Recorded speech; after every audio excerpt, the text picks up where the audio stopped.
ಹರೇ ಕೃಷ್ಣ ಮಾತೆರೆಗಳ ಯಾನ್ ಏರು ಈ ಪ್ರಶ್ನೆಗೆ ಸರ್ವೇ ಸಾಮಾನ್ಯವಾದ ಮಾತಿರ್ನಲ ಉತ್ತರ ದಾದ ಪಂಡ ಯಾನು ಈ ದೇಹ ಪಂಡದ ಸರಿಯತೆ ಎಂಕುಲು ಎಂಕ್ಲನ್ ಈ ದೇಹದ ಮುಖಾಂತರ ಗುರುತಿಸಾವ ಅಂಡ ಬಂದುಲೆ ಏರ್ಲ ಎಂಕ್ಲೇಡ ಎಂಕಲ್ನ ದೇಹದ ಅಂಗಾಂಗುಲಿನ ಪಂಡ್ರ ಪಂಡ ಎಂಕುಲು ಎಂಚ ಪನ್ಪ ಯಾನು ತರೆ ಯಾನು ಕೈ ಯಾನು ಕಾರಂದು ಪನ್ಪನೆ ಇಜ್ಜಿ ಎಂಕುಲು ಪನ್ಪ ಉಂದು ಎನ್ನ ತರೆ ಉಂದು ಎನ್ನ ಕೈ ಉಂದು ಎನ್ನ ಕಾರು ಪಂಡದು ತುಲೆ ಎಕ್ಕಡೆಂಕುಲು ಪಂಡ ಯಾನೆ ದೇಹ ಪಂಡದು ಆಂಡ ಇತ್ತೆ ಪನೊಂದುಲ್ಲ ಉಂದು ಎನ್ನ ಕೈ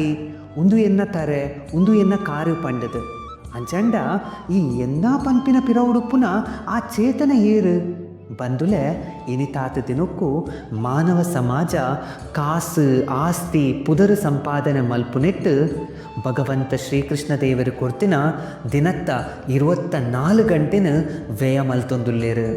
ಏರ್ಲ ಈ ಪ್ರಶ್ನೆನಕ್ಕೇನೊಂದಿಜ್ಜೇರು ಈ ಕಾರಣೋಡ್ದಾತ್ರ ಇಂಕುಲು ಮಾತಿರ್ಲ ಕ್ಷಣ ಕ್ಷಣೊಟ್ಲ ಈ ಭೌತಿಕ ಪ್ರಪಂಚೋಡು ಬಂಗ ಬರೊಂದುಲ್ಲ ಭಗವಂತ ಶ್ರೀಕೃಷ್ಣ ದೇವರು ಭಗವದ್ಗೀತೆಡು ಪನ್ಪೆರು ಓ ಜೋಕುಲೆ ನಿಗಲು ದೇಹ ಅತ್ತು ನಿಗುಲು ಆತ್ಮ ಪಂಡದು ನಿಗುಲು ಎನ್ನ ಅಂಶ ಪಂಡದು ಓ ಮನುಷ್ಯ ಈ ವಿಷಯವನ್ನು ಅರ್ಥ ಮಲ್ತುನ್ವೆನ ಆಯನ ಮನುಷ್ಯ ಜನ್ಮ ಸಾರ್ಥಕ ಆಪುಂಡು ಹರೇ ಕೃಷ್ಣ ಮಾತೆರೆಗಳ